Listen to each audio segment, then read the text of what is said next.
स्त्रीधन आहे माझं. नाही म्हणजे मला माहिती आहे माझे आई डॅडी काही लई श्रीमंत नाही आहेत, पण आपल्या लग्नाच्या वेळेस आईने जे काही दागिने माझ्या अंगावर चढवले होते ते सगळे आहेत याच्यात. आणि मी मोनीशी पण बोलली बरं का, कल्याणी फूड प्रोडक्ट्स मधले माझे जे काही स्टेक आहेत ना ते मी विकून टाकणार आहे. म्हणजे ती मोनीची एकदम सोल प्रोप्रायटरशिप होईल बघा. गेल्या काही वर्षांमध्ये मी जे काही मेहनत घेतली आहे आणि आपलं लग्न झाल्यापासून मोनीने जी काही धडपड केली आहे ना त्याच्यामुळे कल्याणी फूड प्रोडक्ट्सचं खरंच चांगलं चालू आहे. माझा वाटा मी काढून घेतला तर मोनी एकटी एकदम व्यवस्थित सांभाळेल बघा. तिला आता चांगलं जमतंय सगळं. त्यातनं जे काही पैसे उभे राहतील ते तुम्हाला जमीन विकत घेण्यासाठी उपयोगी पडतील बघा.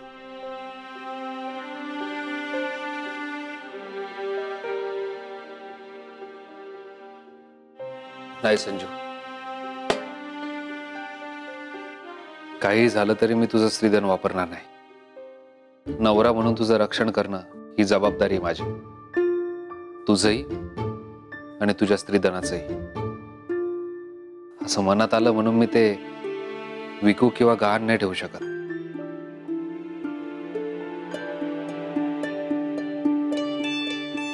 माझं सगळ्यात मोठं धन तुम्ही आहात आणि ते वाचवण्यासाठी मी काही बी करू शकते. आणि आता माझ्यासाठी फक्त एकच दागिना महत्वाचा आहे, तो म्हणजे पोलिसांची कॅप. तो जर दागिना मला मिळाला ना तर बाकी मला या जगात काहीच नकोय.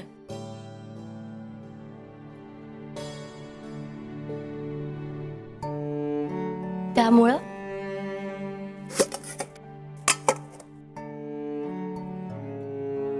हे घ्या.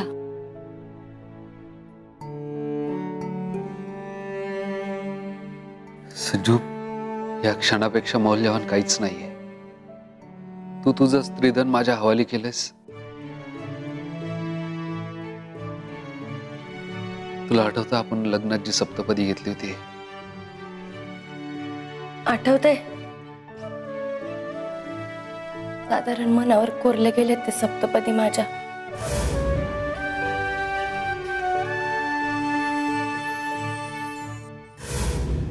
तुमच्या सोबत उचललेलं प्रत्येक पाऊल माझ्यासाठी एका जन्मासारखं होतं बघा. पहिलं होतं हे सौभाग्यकांक्षिणी, तुला या दोन्ही घरांना एकत्र आणायचंय. दुसरं होतं हे रमणी, तुला तुझ्या घरात फक्त आनंद पेरायचा आहे. तिसरं पाऊल होतं की हे प्रज्ञावंत मुली, तुला तुझ्या सासरच्या माणसांवर इतकं प्रेम करायचंय जसं काही ती तुझ्या घरचीच माणसं आहेत. तुला तुझ्या सासूला आई बनवायचंय. तुझ्या पतीची साथ आयुष्यभर लाभो असं मनोमनी ठरवून तू चौथं पाऊल टाकणार आहेस. तुझ्या पतीसोबत त्याच्या घरातल्या अनेकांशी नव्या नात्याचा गोप उमटणार आहेस. तू अर्धांगिनी म्हणून कायम उजवी ठरलीस. मीच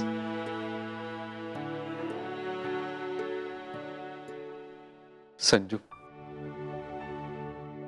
मला अशीच कायम साथ दे. तू नाही तर मी काहीच नाही. तू हे स्त्रीधन माझ्या हवाली करून माझ्यावर जो विश्वास दाखवलायस त्याचा मी आदर करतो, खरंच मनापासून आदर करतो. पण हे असू देत तुझ्याकडे, मला याची गरज नाहीये. अहो पण मी काय वाटेल ते करेन, हवं तर नवीन नोकरी करेन, पण हे नको. एक सांगतो, तुझा नवरा ही जबाबदारी पेलण्यासाठी समर्थ आहे. अहो मला त्याच्यावर काही डाऊटच नाहीये ना. मी तुम्हाला फक्त एवढंच सुचवण्याचा प्रयत्न करतेय की आपल्याकडे हा एक ऑप्शन बी आहे. आणि मला माहितीये तुम्ही तुमच्या कर्तबगारीनं याच्यापेक्षा डबल टिबल चौबल दहाबल दागिने करून द्याल मला, आणि मला तेच लई आवडेल. थँक्यू माझ्यावर विश्वास कायम ठेवल्याबद्दल. बर चल, मी येतो. आओ पण मग या दागिन्यांचा विषय संपला. अहो पण अहो बाहेर जाणाऱ्या माणसाला असं विचारत नसतात, पण ज्या माणसाला सप्तपदीची सगळी वचनं पाठ आहेत त्या माणसानं बायकोला सत्तावून सांगायचं असतं कुठं चालले ते. असं का? हा मग असंच. सुजितला भेटायला चाललोय. अयो सुजित भाऊजी ना, आज काय विशेष? विशेष तो जिच्या सोबत सप्तपदी घेणार आहे ना, तिच्या सोबत भेट करून येणार आहे माझी. तू भेटलीस ना तिला? कशी आहे ती? कशी आहे म्हणजे मी काय सांगणार आता, तुम्ही भेटणारच आहात ना त्यांना, तुम्हीच बघा. तुम्हाला माणसांची पारख पण चांगली. अच्छा, बॉल आमच्याच कोर्टात आहे तर ठीक आहे, भेटून ठरवतो. आलोच.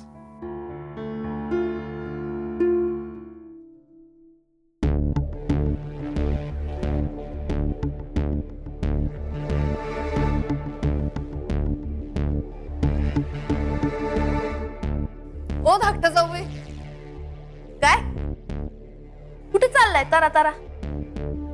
थांबा.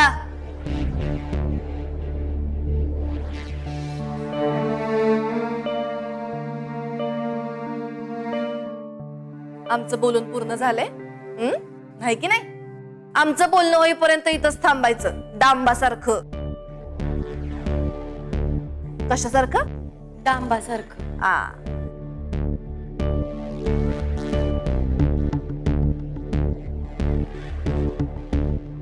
काय लपवतीये?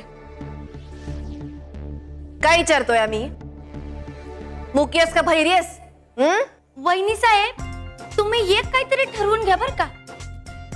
आता तुम्हीच म्हणलात मला की डांबासारखं उभं राहायचं म्हणून. आता मला सांगा, डांब कधी स्वतःहून बोलतोय होय? जोकिंग का? हसलो बर का आम्ही. मुकटानं सांग काय? आण बघू काय.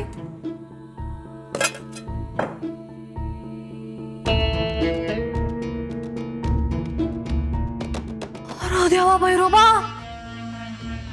काय का चोरी करायला लागलीस काय का? पंजाबरावाची पोरगी शोभतीयस बघ. नवरा पोलिसात होता ना तुझा, हा? चोरी कसली करती? वहिनी साहेब अहो तुम्ही पण जोकिंग करता होय? मला मग कशी म्हणत होतात मुकी झालीयस का बहिरी झालीयस, पण तुम्ही तर आंधळा झाल्यासारखेच वागायला लागले की. जरा नीट डोळे उघडून बघा. अहो माझेच दागिने आहेत ते, माझंच स्त्रीधन आहे.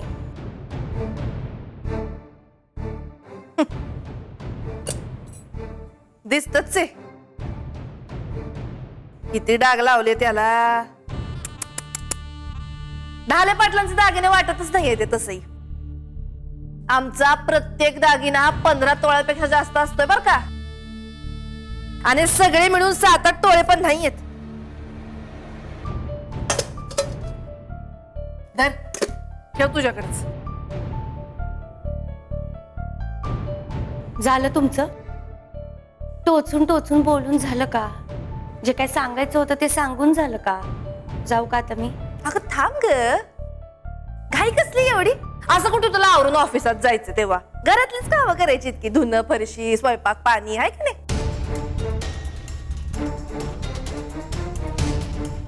अगं बाई, आता लक्षात आलं आमच्या, हे दागिने विकायला काढलेत ना? बाई बाई बाई बाई बाई, काय वेळ आली ग तुमच्यावर? डोळ्यात पाणी चालं बघतच का आमच्या? आई ग, नवऱ्याचा बानेदारपणा काही परवडाना झालं वाटतं तुम्हाला? नवऱ्याला कसं मिंद्यासारखं वागावं लागतंय ग तुझ्या?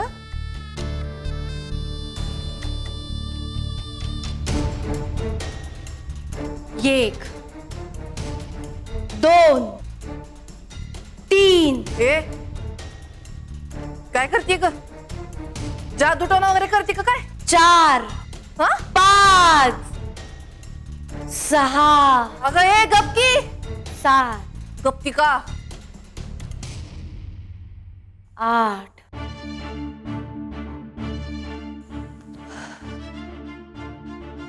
गेला.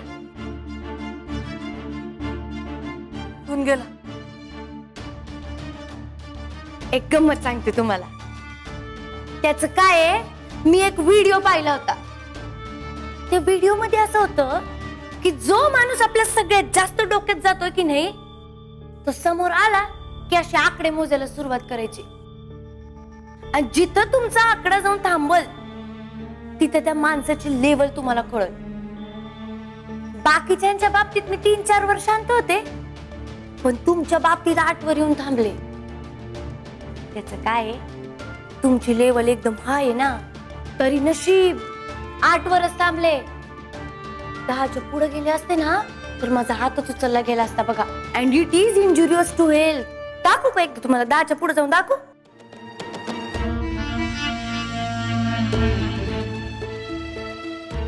नको ना?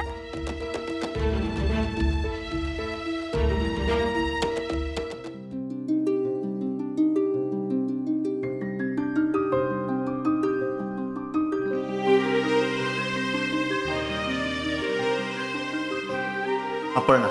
अपूबाई,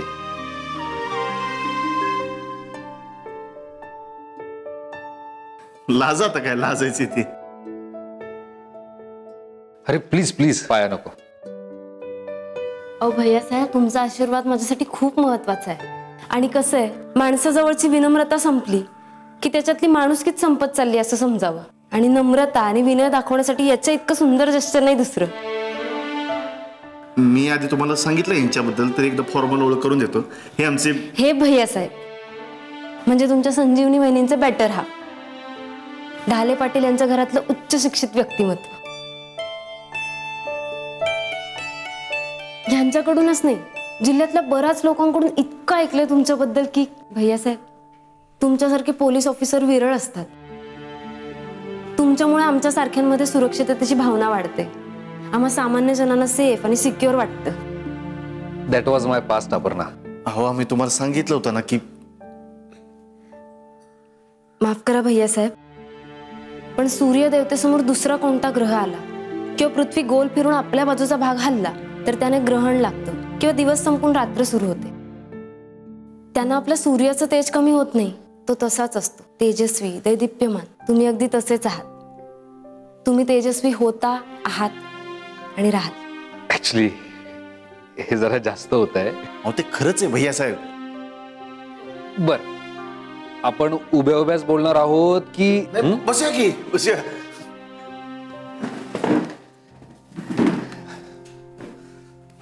सुजित, मस्तपैकी चहा होऊन जाऊ दे. नाही, या चहा घेत नाही. मग काय घेता काय नाही घेत हे माहितीच असेल ना तुला. हा. आणि ह्यांच्याबद्दल सांग मला काही. अहो, ते भैया साहेब, तुमची हरकत नसेल तर माझी ओळख मीच करून देऊ का? नाही म्हणजे यांनी करून दिली असती तर आनंदच वाटला असता. पण कसं आहे, मी स्वतः बोलले तर आपल्यातलं कम्युनिकेशन वाढेल आणि माझी जरा भीड चेपेल. हेच गुण बघून आम्ही यांच्या प्रेमात पडलोय.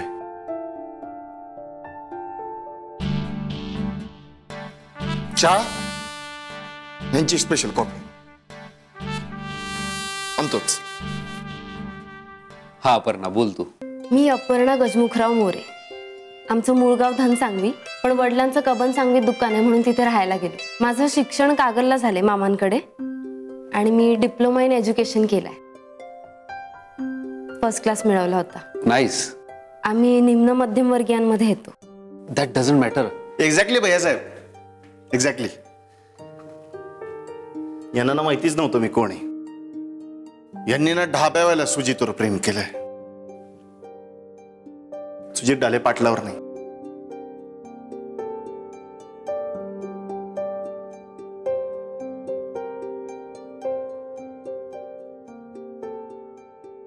खरंय, प्रेम असंच असायला हवं. निर्मळ, निस्वार्थ. म्हणजे तुमच्यासारखं. तुमच्यात आणि संजीवनी वहिनी साहेबांच्यात आहे तसं. भैया साहेब, कुसुमावती ट्रस्टच्या मदतीने सुरू असलेली एक रात्रशाळा मी चालवते. आणि खरं तर आपण याआधी भेटलोय एकदा. रिअली? हो, म्हणजे अगदी 2 वर्षांपूर्वीची गोष्ट आहे. माझे काही सहकारी नाईट स्कूलच्या परमिशनसाठी आले होते. मी अगदी मागे उभी होते, पण तेव्हाही असंच वाटलं होतं की काय ग्रेट माणूस आहे हा. अप्पूबाई, अपर्णा, अपर्णा, तुम्ही बोलला नाही मला याआधी कधी? काय लाईन बिन मारली नाही ना भैया साहेबावर? सुजित, अहो नाही, यांची पर्सनॅलिटीच तशी आहे, एकदम वांड. पोरी एक तर दादा म्हणतात किंवा डायरेक्ट लाईन मारतात, काय आदलं मधलं काही नाही. आमच्या वहिनी दिलीची पण अशी स्टोरी आहे, त्यांना दाजी म्हणायच्या. एक मिनिट, मी मगाचपासून बघतोय तुम्ही तुमच्याबद्दल कमी माझ्याबद्दल जास्त बोलताय. इथे विषय कोणाचा चालू आहे? तुमचा. माझं ऑलरेडी झालंय. बरं मला सांग, घरी कल्पना दिलीयस? म्हणजे मी घरी दिली आहे तशी आयडिया, पण कसं आहे आम्ही लहान माणसं. अपर्णा, तो विषय नको. हे लहान मोठं असं काही नसतं ग. तुझ्यासारखी एवढी सर्वगुण संपन्न मुलगी ज्या घरात आहे तेच खरे मोठे. आणि तू शिकलीयस, प्रगती केलीयस. मी तर म्हणेन ज्या घरातली मुलगी शिकलीये तेच खरे श्रीमंत. सो मनातला हा समज काढून टाक. सुजितराव, तुमचं काय? माझं काहीच नाही अजून. तो गड अजून सर करायचा आहे. मी काय म्हंटल, आपल्या पार्टीतल्या लोकांना आधी विश्वासात घ्यावं, नंतर मग शत्रुपक्षावर हल्ला करावा. काय शत्रुपक्ष काय? जन्मदात्री ती आपली. तुला हरकत नसेल तर मी बोलू काय साहेबांशी? नाही, नको नको. तुम्ही भेटलात, ग्रीन सिग्नल दिलात, झालो आपण मोगरा मोगरा. अहो पण मग पुढचं विवाहासाठी थोर मोठ्यांचे ब्लेसिंग हवेतच ना. आणि मी आई साहेबांचा किती आदर करते हे तुम्हाला माहितीये. त्यांचा आशीर्वाद तर हवाच. काळजी नका करू, तुमच्याशीच लग्न करणार मी. तेव्हा मी बोलू आमच्या सर्वांनी आई साहेबांशी.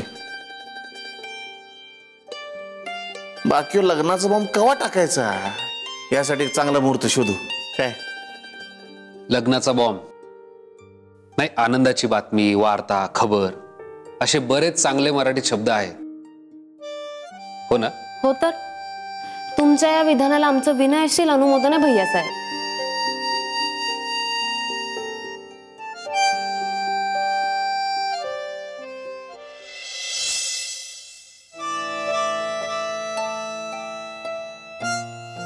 आओ संजू, अहो काय आहे, किती उशीर? होणारच होता.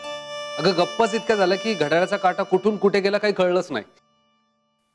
कशी वाटली मुलगी? कोण? अपर्णा? अगदी सुयोग्य. नक्की? नक्की म्हणजे काय? नक्कीच. मी तर म्हणेल सुजाला याच्यापेक्षा चांगली मुलगी मिळेलच नाही. अपर्णाचं नाही माहिती, पण सुजाने मात्र नशीब काढलं. कंदील घेऊन जरी फिरला असता ना तरी अशी मुलगी मिळाली नसती त्याला. कमाल आहे अपर्णा. तू तर ऑलरेडी भेटलीस ना तिला? 3दा भेटली. 3दा? एनिवेज, मला एकदा भेटवलं तेही पुरेस आहे. But nice. उत्तम निवड, चांगली चॉईस. हुशार आहे, नोकरी करते, स्वावलंबी आहे, समाज कार्याची सुद्धा आवड आहे. इनफॅक्ट आई साहेबांच्या पतसंस्थेचं सुद्धा काम करते. आणि हो, तुला आश्चर्याची गोष्ट सांगतो, ती आणि मी भेटलोय म्हणे एकदा. कसं असतं बघ ना, कुठले धागेदोरे कुठे जुळून येतील काहीच सांगता येत नाही. तुमच्या पारखी नजरेला पोरगी आवडली, चांगलीच असेल. तुम्हाला नक्की काही बी डाऊट नाहीये ना तिच्याबद्दल? डाऊट अजिबात नाही. ग्रीन सिग्नल दिलेला आहे. फक्त त्या सनपट सुजाने सगळं निभावून नेलं पाहिजे म्हणजे झालं. बरं चल, मी फ्रेश होऊन येतो. मी जेवण वाढायला घेऊ का? सुजाच्या डाब्यावरून आलोय. जेवले बिगर सोडलं असतं का त्याने? तुझ्या टक्करची संक आमटी बनवली होती त्याने. सो मस्त पैकी दाबून आलोय. सो आता मी फ्रेश होऊन येतो. सुजा काय म्हणत होता माहितीये? त्याची जोडी आपल्यासारखी का? मी त्याला बोललो आमच्यापेक्षा 2 पावलं पुढे आला.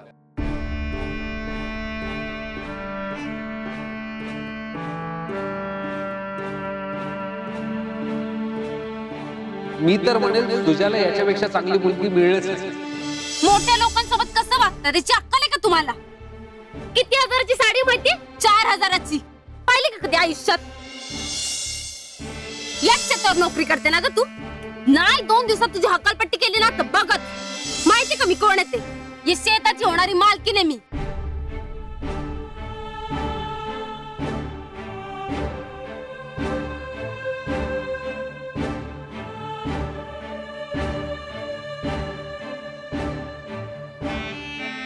हॅलो मामा, मी बोलते संजू. वहिनी साहेब नमस्कार. माझं ना एक छोटस काम होतं तुमच्याकडे. अहो हुकूम करा वहिनी साहेब. अहो तुम्ही काम सांगायचं आणि आम्ही ते बिनचूक करायचं असं असतंय ते. कशा आहे तुम्ही आणि साहेब कसे आहेत? मी एकदम मस्त आणि तुमचे साहेब पण एकदम छान आहेत. तुम्ही कसे आहात? तुमचा नातू कसा आहे? आणि काकूंची तब्येत बरी आहे ना? हो स्वामी समर्थांची कृपा. भिवू नकोस, मी तुझ्या पाठीशी आहे. बेस्ट. माझ्या कामाचं तेवढं तुम्ही सांगायच्या आधीच सांगतो. अहो तुमचं काम झालं म्हणून समजा. आज्ञा करा वहिनी साहेब. नाही नाही, मी आता नाही सांगत तुम्हाला. तुम्हाला उद्याच्याला भेटून सांगते. अहो वहिनी साहेब अर्जंट असलं तर मी लगेच येतो भेटायला. नाही नाही नाही, आता नको, आपण उद्या भेटू. हा तसं करतो, येतो उद्या. हा, चल ठेवते. काळजी घ्या.